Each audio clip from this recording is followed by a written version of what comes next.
we had our own sets of experience in handling that magnitude. And then we decided that henceforth we will take care of our 10-kilometer radius. So we started a whole initiative in that domain.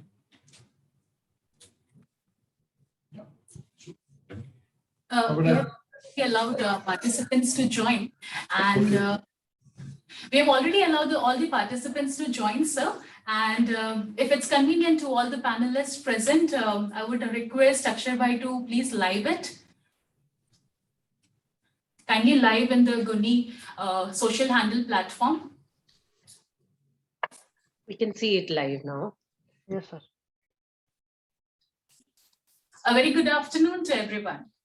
On behalf of entire family of Ganpat University, I welcome all the dignitaries, faculties, professionals, my dear students, to the world of entrepreneurship, a webinar with entrepreneur where we uncover their stories, challenges, and success.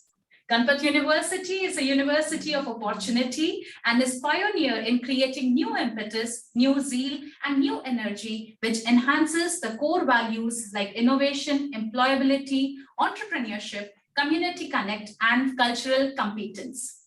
The World of Entrepreneurship Talk Series is a flagship program organized by Ganpat University Center for Entrepreneurship to celebrate the journey of entrepreneurs who are change makers and have created great disruptions in their respective industry through sheer grit and inspired leadership.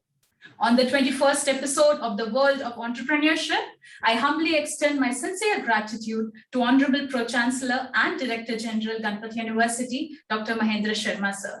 Sir, you hardly need any introduction. You have made us all proud by your distinguished work in numerous capacities. A man of distinct vision and fountainhead of illuminating ideas. Thank you so much, sir, for your presence. Thank you, ma'am. In the last decade, more Indian tech startups have been born global and expanded internationally than any other time. There has been a trademark shift in historical founder mentality of establishing in India, scaling outside to one in which global expansion is a part of business plan right from the start. As technology becomes core from enabler, we have seen proliferation of Indian entrepreneurs and startups in areas of consumer tech, fintech, software, SaaS, where everything is becoming and expanding globally across. The foray of Indian entrepreneurship to foreign markets today have been validated. One of the key questions which ecosystem stakeholders used to ask before right from the start, can Indian tech companies scale? To discuss this and also talk about the never before opportunities to build global startups, today we have gathered on the World of Entrepreneurship webinar on global business and entrepreneurship insights. We are glad to have august presence of distinguished entrepreneur, educationist, visionary, Captain Dr. Rakesh Wahi, sir, Chairman of CMA Investment Holdings that has representation through its portfolio companies in over 22 countries. Mr. Wahi is founder of ABN Group that includes CNBC Africa, Forbes Africa, ABN Production, ABN Training Institute. Sir is also the co-founder of Transnational Academic Group, Curtin University Dubai, Lancaster University Ghana, TAG Middle East, and Tech One Global. With core focus on long-term corporate and leadership development, Mr. Wahi is a sought-after speaker at Education Institute on Leadership and Entrepreneurship. Mr. Wahi has served the Corps of Engineers in Indian Army for about 9 years and for distinguished services in the country in peacetime. Sir has been awarded by the Vishishta Seva Medal, VSM, by President of India in 1985. Mr. Wahi has been honored by various stock exchanges to ring the bell, including Johannesburg Stock Exchange 2014-17, Nigerian Stock Exchange, Zambian Stock Exchange. He is the founder of African Business Leader Award and the Person of Year Awards are held across Sub-Saharan Africa. In November 2016, Mr. Wahi has published his memoirs through an autobiography titled Be a Lion, published by Penguin, South Africa. We are delighted and revered to have your presence. Thank you so much, sir, for joining. Thank you, Thank you very much. Thank you, sir. Thank you. Thank you. We have eminent personalities joined today for this webinar. We are honored to have presence of Honorable Pro-Chancellor and Director General, Dr. Mahendra Sharma, sir. We welcome you, sir. We also have with us Executive Dean, Dr. Rajan Purohit, sir. We welcome you, sir. We also welcome Executive Deans, Principals, Head of Departments, faculty members, and all the participants to today's webinar.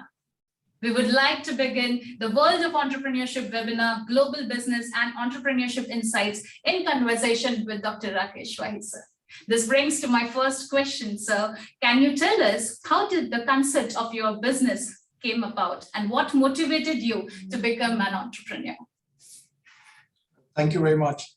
Dr. Mahendra Sharma ji, Professor Remy Mitra, the co-panelists, ladies and gentlemen, good afternoon to everybody.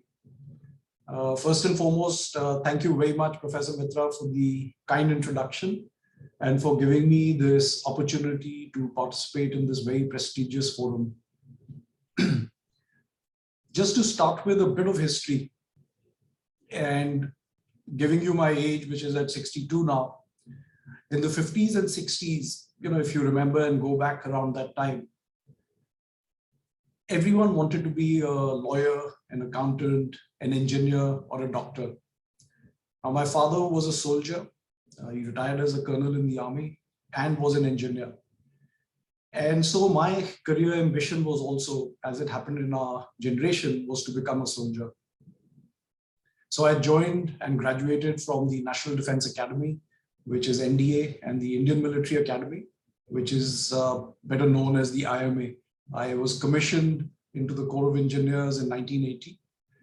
And something that I have not been able to talk about before, but this project got declassified a couple of years ago. But my first assignment in the army was to build the test sites for India's second nuclear test site at Pokhran. You may have watched a movie called Parmanu, which was made on this project. And during this assignment, I actually got electrocuted and became a casualty and almost died.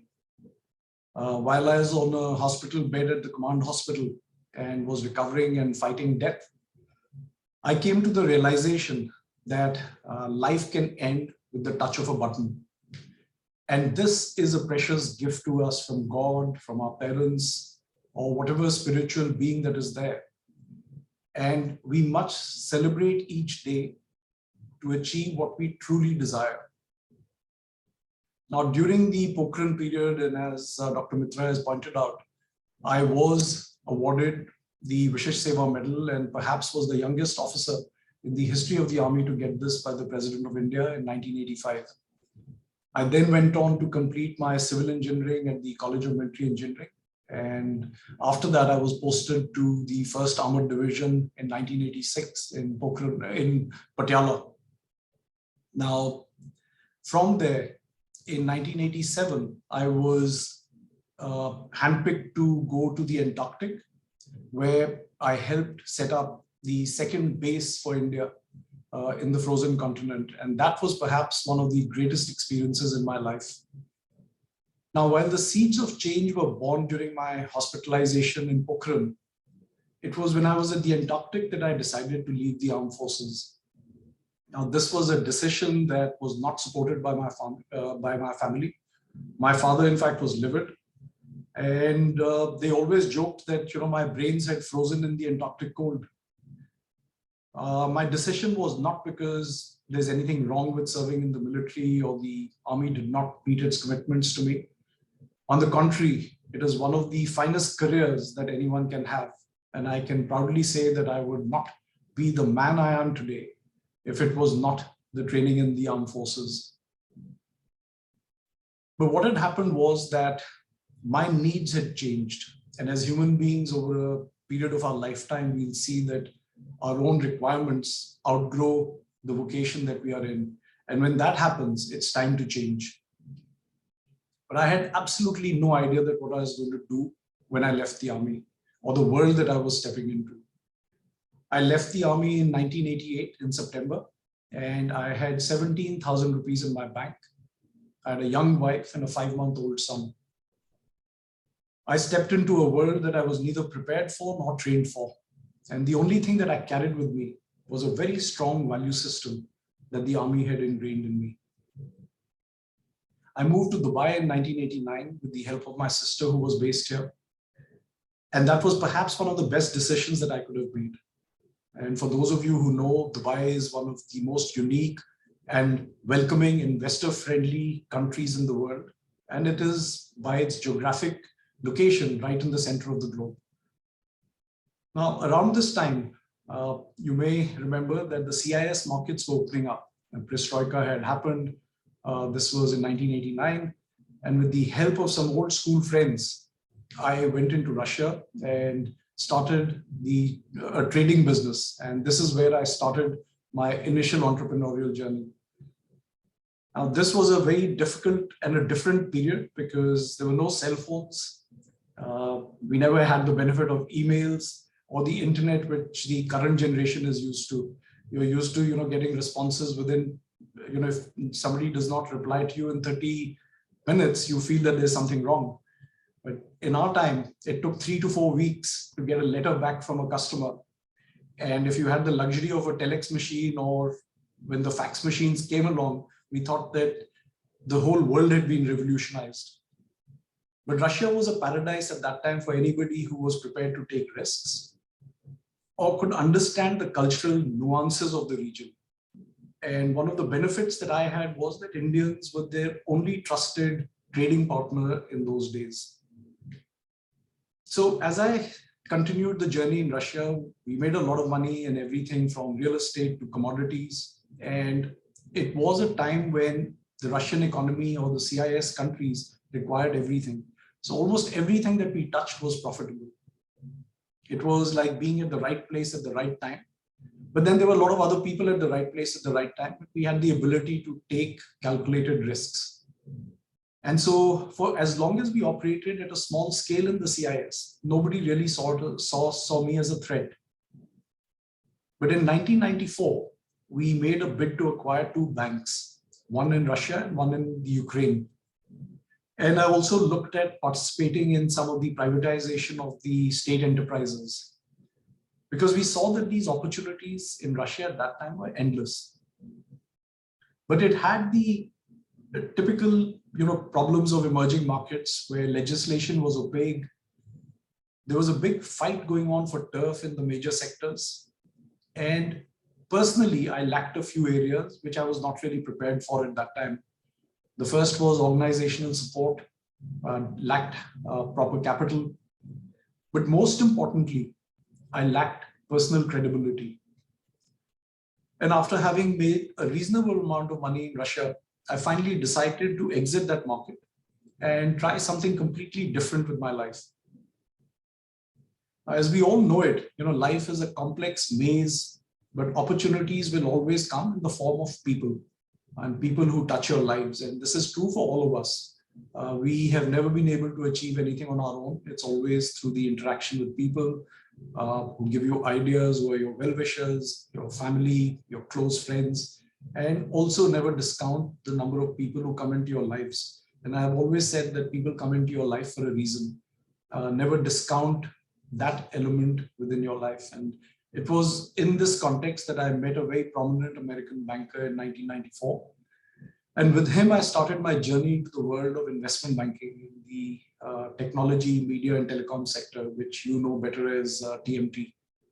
At that time, we set up a development company in Dubai and tried to set up media and telecom projects in the Middle East and North Africa. Just to give you an example, we were amongst the first companies to be awarded a license to operate a prepaid calling card business in Saudi Arabia. And so we had many opportunities in the TMT sector that we took advantage of. But I think the crowning glory of this phase for me was that I also went into private equity and set up the Middle East's first Islamic private equity fund, which was focused on technology. Now, this period was about learning about the future of technology, and more importantly, for an entrepreneur, particularly in my case, was to understand the flows of capital. But as things have happened in life, the economies go up and down, and we then got to the tech bubble in 2001. And I had to make a choice whether to stay in the asset management business or move on to something different. During this period, or the last 12 odd years that I had been in business, I came to the realization that maximum value creation comes from businesses that are started bottom up, or startups as we call them. And I then started building businesses on our own balance sheet. And the tagline and mantra that I started with was to take global brands to emerging markets. Now, the main reason for this was that while we were taking risk around capital and market risks, political risks, and whatever else that comes with the territories, we did not also want to take a brand risk. So over the last 20 years, I have focused on startups in emerging markets, but mainly as a franchisor. So in our portfolio today, we have three verticals. The first is in IT, where we are the distributors of Microsoft in 8 Asian countries from Sri Lanka to the Philippines. We also have a software development company or software development center in Sri Lanka and a BPO in the Philippines. In media, as Dr. Mitra had pointed out, we own the franchise of CNBC and Forbes in the 48 countries of Sub-Saharan Africa. And today we are the most comprehensive Pan-African business news conglomerate with our headquarters in South Africa. Our East African headquarters is in Rwanda, and our West African headquarters is in Nigeria. And then finally, looking at skills shortages in emerging markets, we finally decided to get into education. And we currently own 2 universities. One is Curtin University in Dubai, which is in academic collaboration with Curtin University from Australia. And the second is Lancaster University in Ghana, which is an academic partnership with Lancaster University from the UK. Now, both these universities are in the top 1% of global universities and have done exceptionally well in their history. Our vision now is to set up, and our focus basically is to set up additional centers of excellence throughout Sub-Saharan Africa. But just to give you a context of what we are a group now that employs a little over 1,000 people in approximately 20 countries. But if I were to, respond to your question in a few words, Dr. Mitra, it's, I became an entrepreneur because of my circumstances, the people that have come into my life, and more importantly, that the opportunities that were presented to me. And this is the same that will hold true for almost every entrepreneurial journey. Back to you, Dr. Mitra. Thank you so much, sir. Well, this brings to my next question. If someone wants to start a business in media sector, what are the opportunities for startup and entrepreneurs, particularly in Middle East and Africa? So specifically in media, we are in the television, in the content production, and in publishing. These are the 3 areas that we are in. And when I was setting up the publishing business in 2011, it was just on the back of the financial crisis. And everybody thought that we'd gone crazy to set up a publishing business in Africa.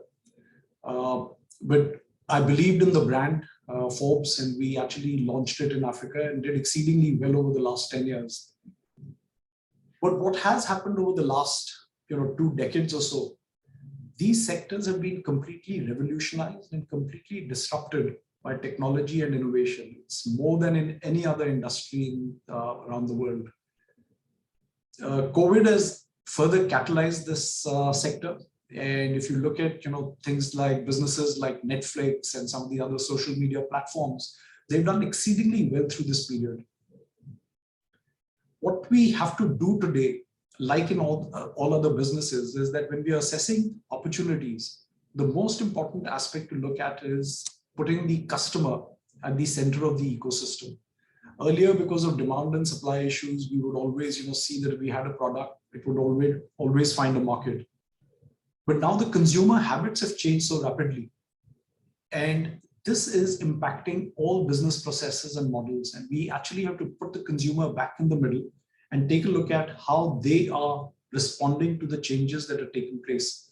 And the consumer of today is not the consumer of 30 to 40 years ago, where technology and innovation had not disrupted our lives. So the 2 things that I do want to talk about before discussing specific opportunities is firstly, just taking a look at the marketplace that we operate in. If you look at the MENA region, this is a market of about 400 million.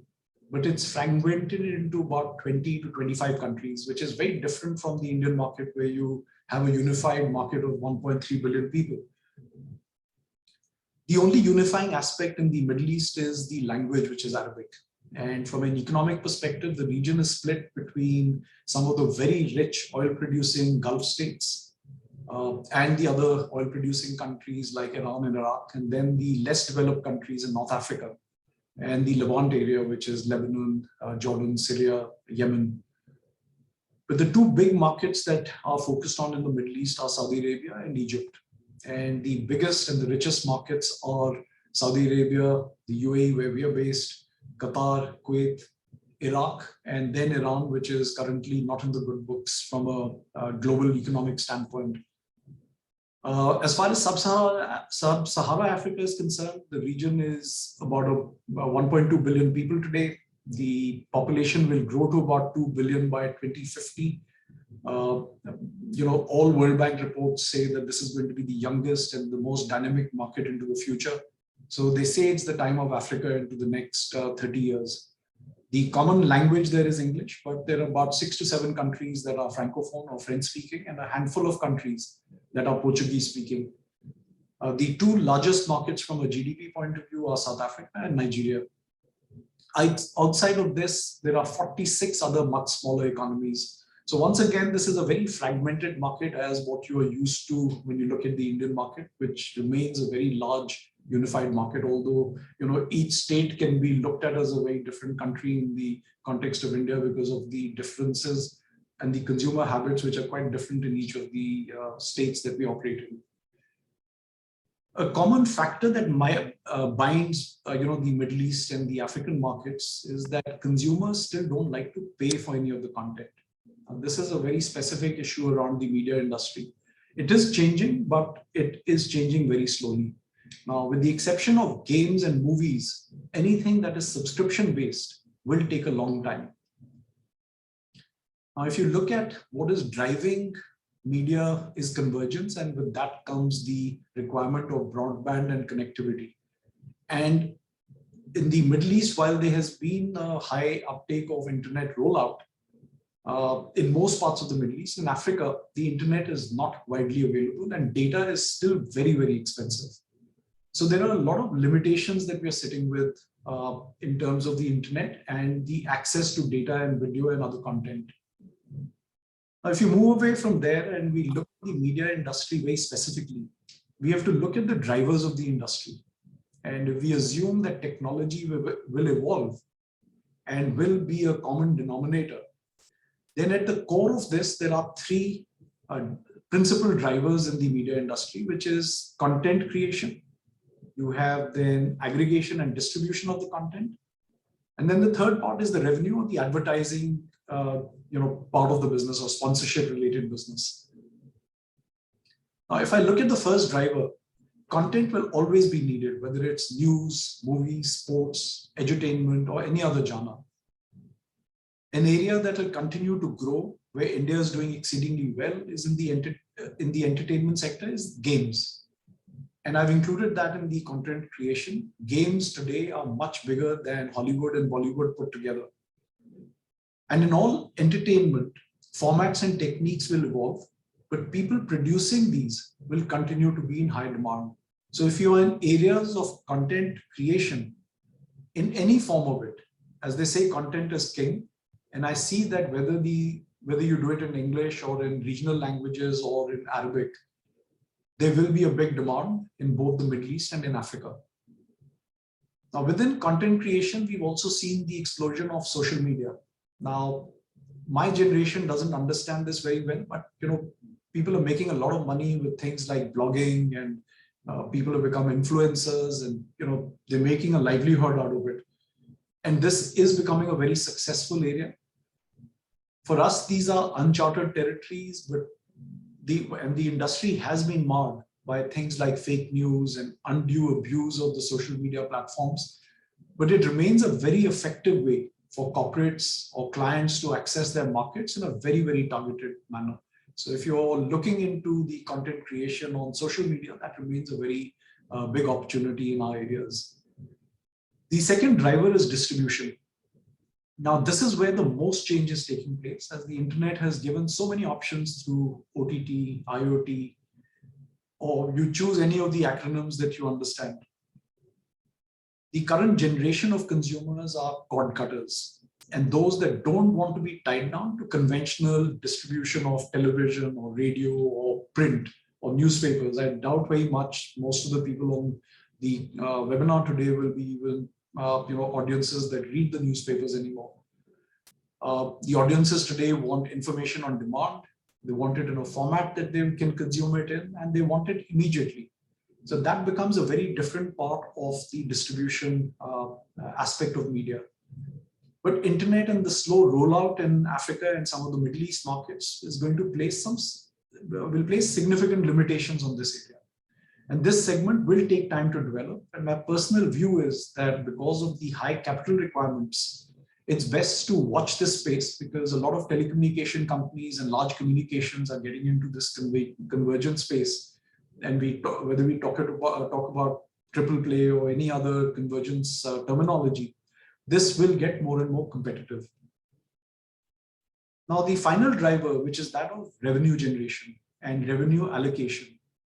And there's been a major shift in the industry from full service, advertising agencies as we knew them to be, to a very segregated industry between media buying, public relations, and the creative side of media.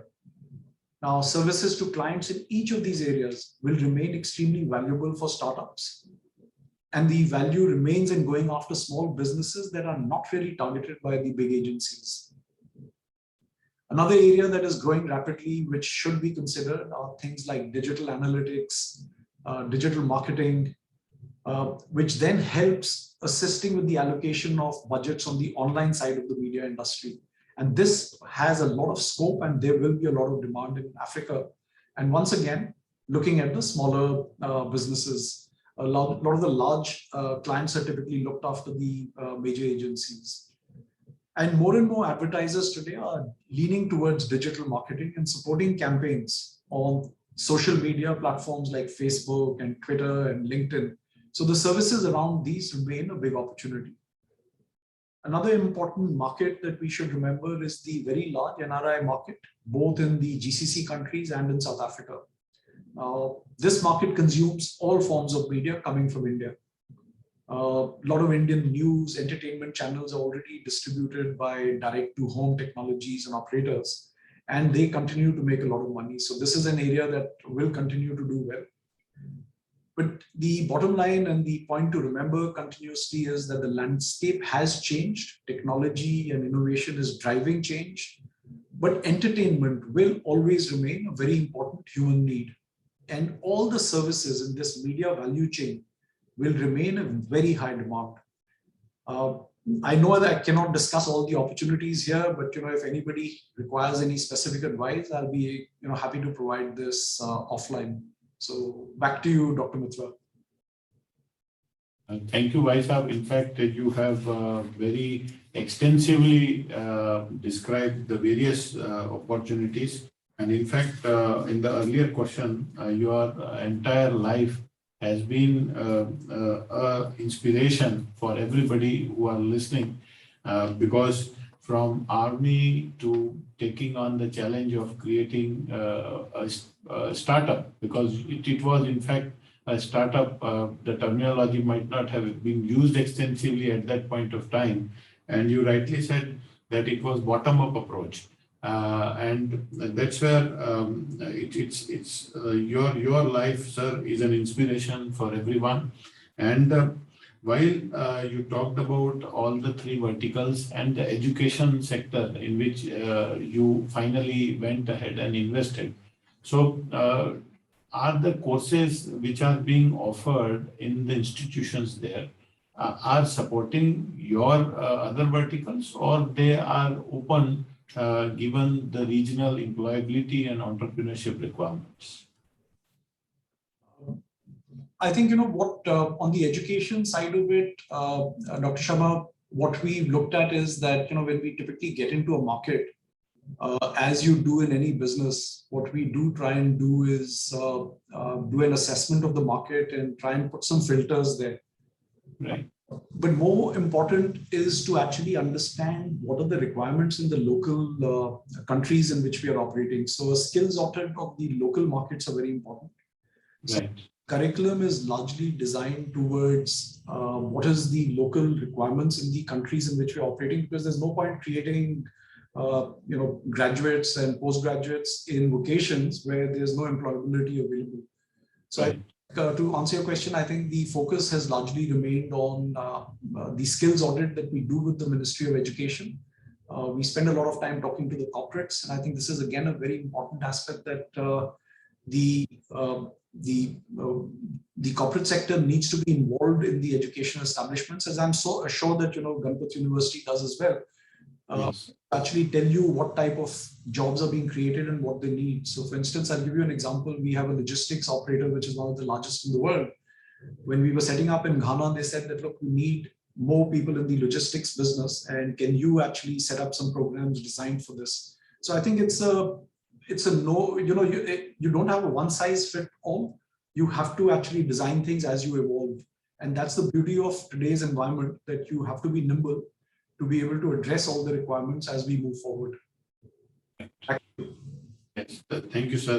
You rightly pointed out that industry integrated models are actually the need of the hour, and probably that's how we are going to help our future generations to be more skillful, and also help the industry and the economy at large, wherever the businesses are being operated. Yeah, Professor Ram. Yes, sir. Sir, in line with the same scenario, do you think startup and entrepreneurship education is relevant? I think this is a very important conversation. Entrepreneurship and entrepreneurial education, this is a journey of of a lifetime. It's lifelong learning. Now, if we try and understand why this is so important, if you look at the small and medium-sized enterprises, or the micro, small and medium-sized enterprises, they contribute roughly 90% of all businesses and more than 50% of all employment globally. Now, these are, if you look at the definition, small business owners up to 250 employees. Now, if 90% of the global market is from the SME sector, then developing this area of the aspect of entrepreneurship is very, very serious and has to be given a lot of emphasis. Now, if you look at it historically, majority of students that graduate or complete any form of higher education, they want to work for large, well-established corporates or for multinationals. It's a very small percentage historically that has been getting the entrepreneurial bug from a very young age. And this could be for a number of reasons. But as I see it, there's no defined age or a specific time that people turn to on becoming entrepreneurial. It's largely, as I mentioned earlier, driven by circumstances and opportunities. So irrespective of the timing of this plunge, there are certain elements in this pursuit that will always be helpful. Some basic training is required right across the lifetime of people. Now, if you look at it as an early age, teaching entrepreneurship involves, students to build skills like critical thinking. Now, this wasn't something that was available when I was growing up, or thinking out of the box, or problem solving, areas of financial and digital literacy, teaching entrepreneurs or budding entrepreneurs about what is teamwork, what is it to put people together, what is creativity, how do you communicate with your stakeholders, with your people. Communication itself is a very large part of what needs to be taught. And this being a lifelong learning starts sometimes as early as elementary school and progresses through all levels of education, including adult education. And while a lot of this is academic, it trains you to analyze opportunities and implement your plans from a position of strength and a position of knowledge. You take a case where you have an idea and there is a certain amount of research and planning that needs to be done to put together a business plan, which you can only do if you have had the training to do it. And you can analyze risks. You understand what does risk mean. And it's not just a word. It's an assessment of risks in everything that you do. And then look at the rewards. You don't just start putting something together and say, fine, I'm going to manufacture this and then worry about the planning as you go. So in most instances, when you're starting out, the number one requirement that you're going to have is that of capital or money. And even if you go to your family or close friends for capital, you'll have to explain your project. You'll have to explain the product that you are looking at, the consumers, the technology, whether this is going to be scalable, how do you plan to market it? And more than anything else, everybody's interested in knowing when are you going to start making money and return the money that you're borrowing. Now, to do all of this, a formal education will help you process things a lot better and make sure that you're better prepared. You can also establish businesses without a formal education, but you'll have to take all the hard knocks in the market. You will make mistakes, and our experience shows that people that have got a formal basic education will fare a lot better than somebody who does not. And then you can make up for gaps if you haven't been trained by getting the right people. But even to hire people, you need to know what type of skills you're looking at. And again, for that, you need to have some form of formal education.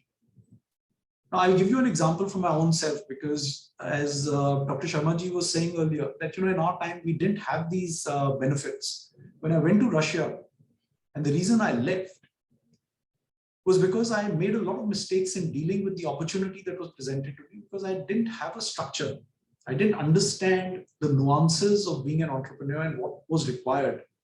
And if I had a formal education on critical thinking, particularly, aspects of financial literacy, I could have done a lot better. Now, when I recognized this as a weakness, I went back to self-studying in 1994. I didn't have the benefit of having a reservoir of money. So I had to get up at 4 o'clock every morning, and I had to continue working during the day. But I had to educate myself about not only the industries that I was going into, but also about the structure of business. And this was very important in my future development. So to be successful and to be able to hire the best people from around the world, to build good teams and have a successful business, you do need to have a basic understanding of everything that goes into this melting pot that we call entrepreneurship. And then another point that I would like to digress a bit from is that in addition to entrepreneurship, and I think this does form a segment of it, is the element of mentorship. And I believe that every young entrepreneur should work closely with a mentor who can guide you through the initial uncertainties. Now, it's ideal if the mentor is at an arm's length from the business, because sometimes they can give you very candid advice where somebody who's working for you may not do that. On the other hand, you also got to look at that if you're running a successful business, you try reverse mentorship. And this is something that I have done very successfully over the years, is that particularly with innovation and the changes that are taking place, I consider myself a dinosaur in the ecosystem that we are in today. So what I started doing is I started this concept of reverse mentorship, where I bring in younger members of the team who are in their 20s to try and tell me what I'm doing wrong. Now, this is again a unique way of looking at things, because we don't know everything. And these youngsters sit and tell you that, this is what you can do and this is how you can make your business better. And if you do not involve the young generation into our businesses and integrate their working, this will be to our own detriment. So education across across all facets and across all ages remains a very critical part of your development. Back to you, Dr. Mitra. Thank you, sir. Sir, what are your perspectives on post-pandemic higher education system? How do you see HEIs evolving? This again is, a very, very complex question, and I wish, we had a crystal ball, and I'm sure Dr. Sharma would also like to have a crystal ball that can define the future. If we look at how the evolution has taken place, the sector, even before COVID, has been going through transformation. Now, if I go back to 2017, we had already started restructuring our classrooms and started preparation for what we termed as distributed learning and collaborative learning. Now, to expand those in collaborative learning, it is like creating classrooms with desks in beehive structures, so that students are actually facing each other as opposed to facing a teacher. And they can then consult each other, talk to each other with a screen in the middle, and you have a teacher teaching from the center of the classroom, but nobody actually is looking at the teacher. In distributed learning, the concept is to see if a teacher who's in the UK or in Australia could also teach a class in Dubai or in Ghana in real time. And both our university partners, being leading universities, have spent a lot of resources on analyzing the future of education. And so some of these teaching and learning elements or the pedagogy of education was already being tested and implemented. We also saw this in South Africa with some of our potential partners from some of the universities there, that a lot of money is being spent heavily on the teaching and learning models for the future. And one of my main interests all along has been that we look at education as to what it's going to be in the next 50 to 100 years and not what it was in the past, so that we are not investing into the history of education, but into the future of education. So I think it becomes more and more important for us to consult more these days, discuss things with each other, because we've got to make sure that our investments are going to give us an ROI into the future. Now, my own view when I close my eyes and look at some of these concepts is that I think that the future is also going to have teacher holograms that are going to be superimposed, taking away all geographic boundaries that we currently sit with. So while a lot of things have been catalyzed by COVID, the transformation has already been taking place. And I think everybody is looking for what is going to be the ideal outcome into the future, because online is not the answer. I think we will be looking more and more towards a hybrid form of education, because there are a lot of other discussions that have come post-COVID. Now, there's a distinct school of thought that the first tertiary degree must continue as a face-to-face program with some online tutorials. And I agree with this, because social engagement is a very important part, as so is campus experience with peers in an undergraduate program. For the first degree, I think that the face-to-face element is still very important. Now, you look at when somebody applies for an MBA to Harvard or Stanford, they're not paying to do this online. What you're paying for is actually to get the networks. You want to actually be in a classroom with people who you can interact with socially and build lifetime relationships. Now, you cannot achieve this in online format, even if you're given the best online experience. So I think some element of this will remain face-to-face, but there are other aspects of education. If you look at, laboratory-based education, I think to some extent this will also remain and require physical interface. So the face-to-face model will play an ongoing role. And I do believe that, if somebody says that this is going to completely disappear, I don't really agree with that school of thought. Now, from a learning perspective, and this is the part that we also got to keep in mind, the student satisfaction in general has dropped for various reasons. There's internet fatigue on one hand. You look at the homes where people live, they don't have, many of them, particularly if you look at it in the context of India, if you're living in a joint family, children may not necessarily find a quiet place to sit and learn online. And if you look at the availability of personal counseling, which was normally available for weaker students, these things have actually petered down. And therefore, the surveys right now are a mixed bag, where there is a distinct advantage that we can see in the online side.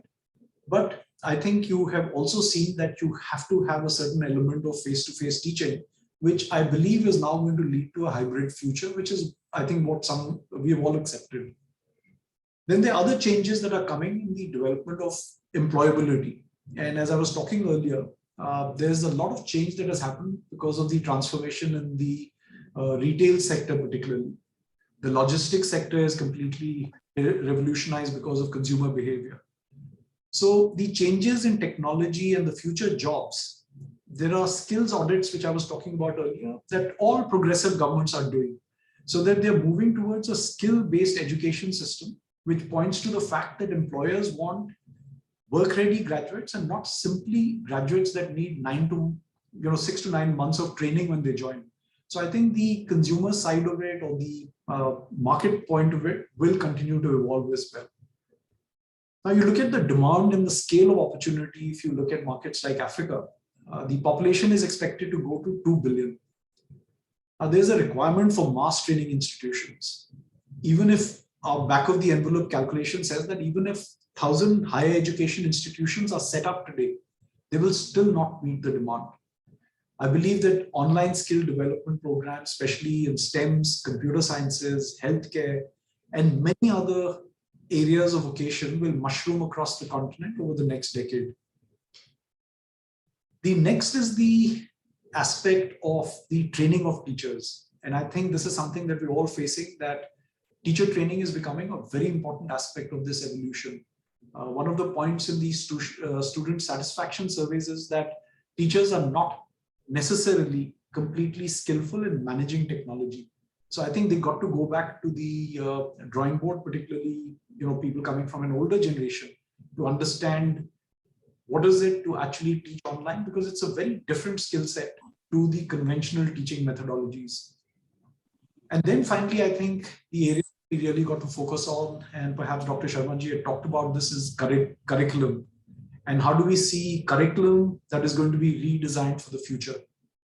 Now, if we look at graduation not to become a core requirement when you go in for a job interview, students are more and more looking at stackable programs. How do you actually build programs with credits to get to a degree, but over a longer period of time, so that you can work as you study? Now, these things are becoming more and more important in the tech sector. In interviews today, nobody is really concerned with degrees. They are more concerned about practical skills that people are bringing to the table. So I think there is going to be a fundamental change in how curriculum is to be designed and how this is going to be put together across different sectors. And then finally, I think the last point that I'd like to talk about is the standardization of degrees and the accreditations, which is at a global level. We have this problem currently, particularly in fragmented markets. It's not so much in a unified market like India, but if you look at Africa, we've got 54 countries in the African continent and 48 in sub-Saharan Africa. Now, if you study in one country and you get a law degree from one country, it's not necessarily accepted in, let's say, if a student studies in Ghana, they don't necessarily accept it in Nigeria. So the industry has to also accredit or accept that program. So this becomes a very big challenge right now in the cross-border recognition of quality standards. And I believe that there is going to be a major move towards international recognition of curriculum, which I believe has to be backed by industry interface, as happens in Switzerland. So if you look at the hospitality sector in Switzerland, it's not accredited by any central body, but it is accredited by the industry. So the hotels actually accredit most of the top schools, and these are the best schools in the world. They have industry accreditation. So I believe that as education becomes more and more seamless, these standards will also need to be unified. Back to you, Dr. Mitra. Absolutely, sir. So this brings to the next question, that given the unprecedented innovation and disruption, how do you see Indian situation in startup and entrepreneurship domain?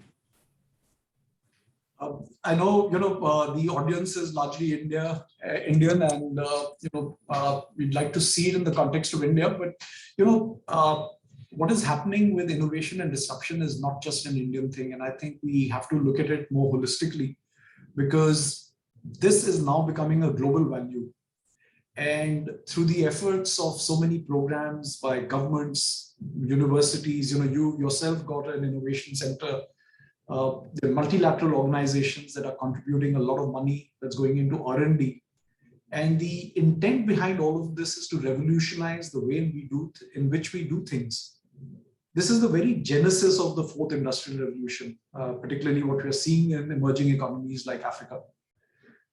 So almost every university today has an innovation and incubation center where young men and women have been given an opportunity to test new ideas and build something unique from an early age, as well as to test and challenge existing models. Now, what is progressively getting better is the ability of our youth to look at business models that are successful in other parts of the world and adapting these to local markets. Now, local nuances are very different, but there is no one size fits all to the innovation and developmental matrices So the aspect of the new generation, whether it is the millennials or Generation Z as we call them, is that they have refused to accept the status quo. What I mean by that is that this generation now is asking the question why even before they hear the question completely. And this is a difficult time for my generation to deal with, because we are dealing with things that we cannot often respond to. And the reality is that these questions, the question why, is actually providing life-changing solutions for the future. Now, if I just turn back to what you had said earlier, Dr. is that specific to the Indian market itself, we've had 84 or 82 unicorns in the last decade, and 44 of these joined the club just in 2021. Yes. By the current trends, the growth in unicorns in India will continue because the number of startups and the scalability models is growing at an exponential rate. The proof, therefore, is already in the pudding in India. However, becoming a unicorn is not going to happen for every business and every entrepreneur. Let's accept that as a given. Startups serve different ecosystems with a different purpose, and therefore will all have different outcomes. What we need to really look at is the 1.3 billion consumer market in India and the opportunities to serve the country through every business process. And this is an endless process. The opportunities are not only in starting with new ideas, but also challenging business models of existing companies.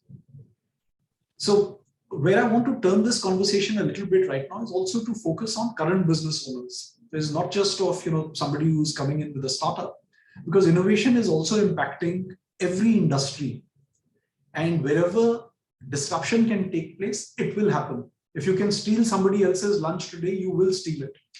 So in addition to these startups and new ventures, there's also a very important message for people who are already in business. And this is the need for rapid transformation and change. Your businesses will be disrupted in the years ahead, and you need to get to the cutting edge to protect your own future. And this is evolving at a very fast pace. As business owners, the first thing we have been doing is to relook at our own business models and our operations to see if we are not only relevant to our customers, but also competitive in our offering. I'll try and give you examples in both our media and our IT businesses. Now, in our media business, we had, a large real estate. We had about 40,000 square feet of space for our headquarters in Johannesburg. And my son, when he joined the business in 2010, he walked into my office one day and said that, he said, "Dad, we're an inefficient business." When your children come and tell you something, you first raise your eyebrows and wonder what they're talking about. But he said to me, he said, "Dad, our equipment is obsolete. Our processes are linear. Our resource requirements are much higher than what we require for our business model." Now, the background of this was that I had just set up this business 3 years earlier, and he was already calling my equipment obsolete. He used to take 30 people to Davos every year to cover the World Economic Forum. And my son challenged that. He says, "You don't need 30 people to go there." So then I asked him to come back with a restructuring plan. You don't want to tell your children, otherwise they leave the business and take their ideas somewhere else. So I told him, I said, "Look, why don't you come back with a restructuring plan?" Now, he understood very well that his father might be trying to actually defer the discussion and push him back a few months.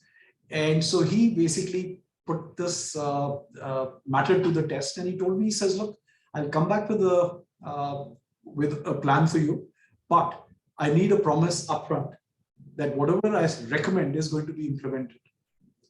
So I agreed. 6 months later, I put him in front of the board to explain his findings as well as the plan. Now, before he finished his presentation, he gave the example of Kodak. Now, some of you may or may not remember this company, but it was one of the top brands in handheld cameras. The company failed to see the threat that was coming from the cell phones or the cameras in the cell phone. They did not change because of complacency. They never thought that the handheld camera will ever die. Now, the same happened with BlackBerry. They thought that messaging will always remain a separate device. Both these companies are dead today. And my son entered this presentation with the famous quote, "Bankruptcy is a Kodak moment."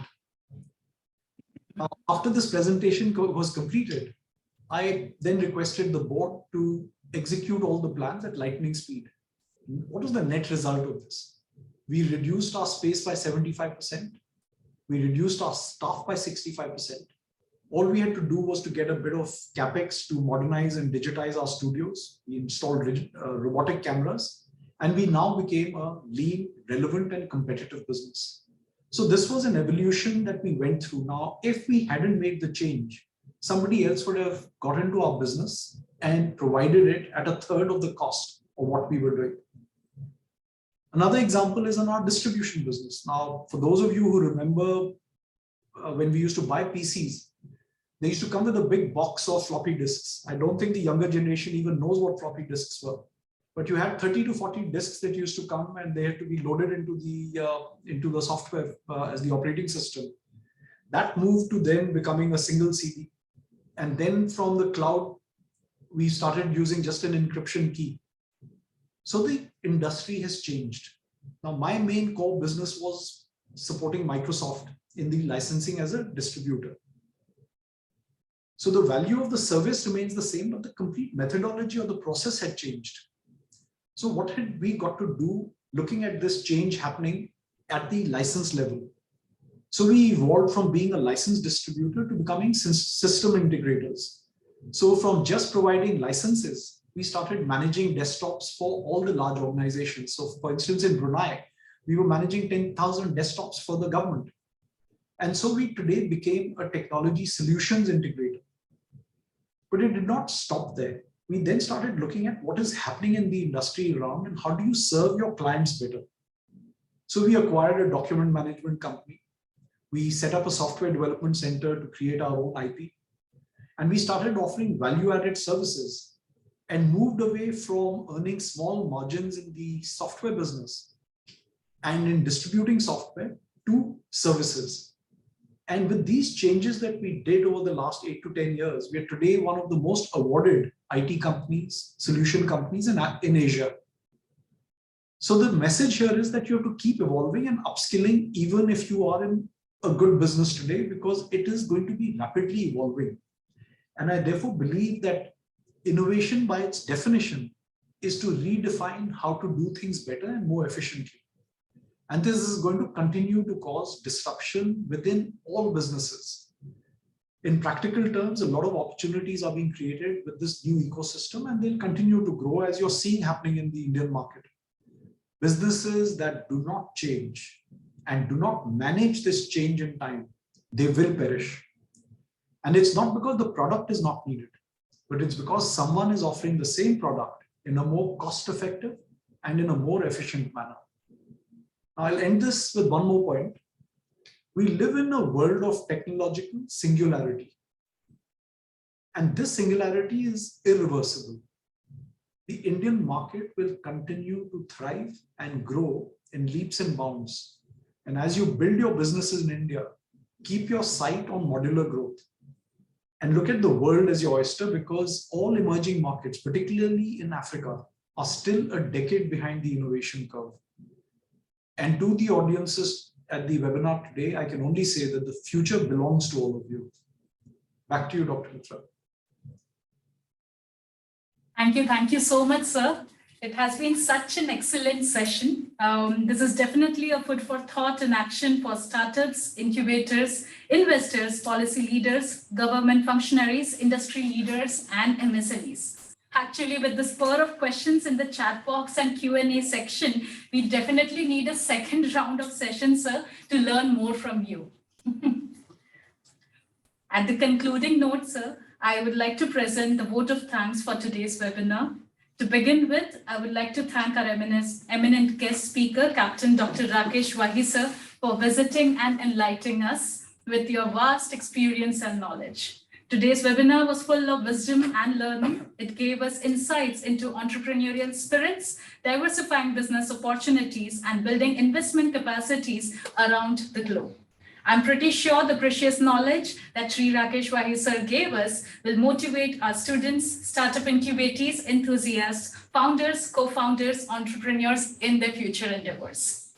I would extend my heartfelt gratitude to Honorable Pro-Chancellor and Director General Dr. Mahendra Sharma sir, Executive Dean Dr. Rajan Purohit sir for your gracious presence. I also thank esteemed Executive Deans, Director, Head and Principals, Chairperson of Ganpat University for taking their precious time and joining the platform of the world of entrepreneurship. Last but not the least, I thank all the participants and students present here for constant engagement and active interest in these platforms. Thank you so much. Thank you, sir. Thank you very much. Thank you.